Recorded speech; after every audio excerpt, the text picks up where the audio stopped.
Let's talk about why warming up or warming down is important to you as a singer. I always like to compare a singer to an athlete because warming up has to do with warming up the vocal muscle, and this is vital.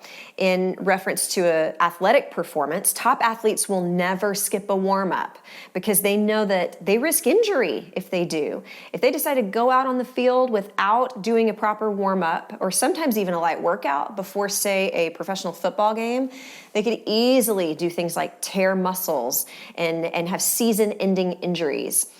And a singer needs to think of warming up their voice very similarly. It should feel like, however, charging the battery of your voice, which enables you to sing longer and easier. Like the same way you plug your phone in to charge your phone, you need to do that. That's what a warm-up should be doing for you. A lot of people don't warm up because they are trying to save their voice for the show. And if that's the case, then you're using a bad warm-up. Please stop. Please get a new one.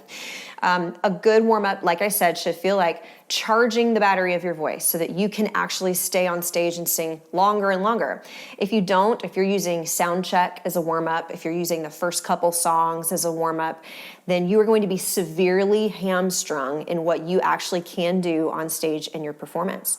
Warming down is equally as important to warming up. Say you've been singing for 90 minutes, a lot of your set list was up in the rafters, you're having to sing high, you're having to sing loud and long. When you come back down from that, your voice is still way up here and you need to relax it back from a muscle standpoint into a speech level place, into normal conversation. Your cords are they're nice and warm, they're stretched out, and we need to actually help them to kind of come back into a calm state.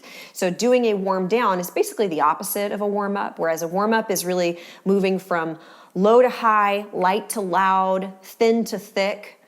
A warm down is the opposite. You're moving from thick to thin, from high to low, and from loud to light. Whatever you need to do to bring yourself back down into a speech level place. And this is actually improving your recovery so that if you sing the next night and you're on tour night after night after night singing, warming down will help you sing better the next day. It has to do with muscle recovery. So I want you to make sure that you're doing both. If you consider yourself a serious student of the voice, you have to be warming up and warming down.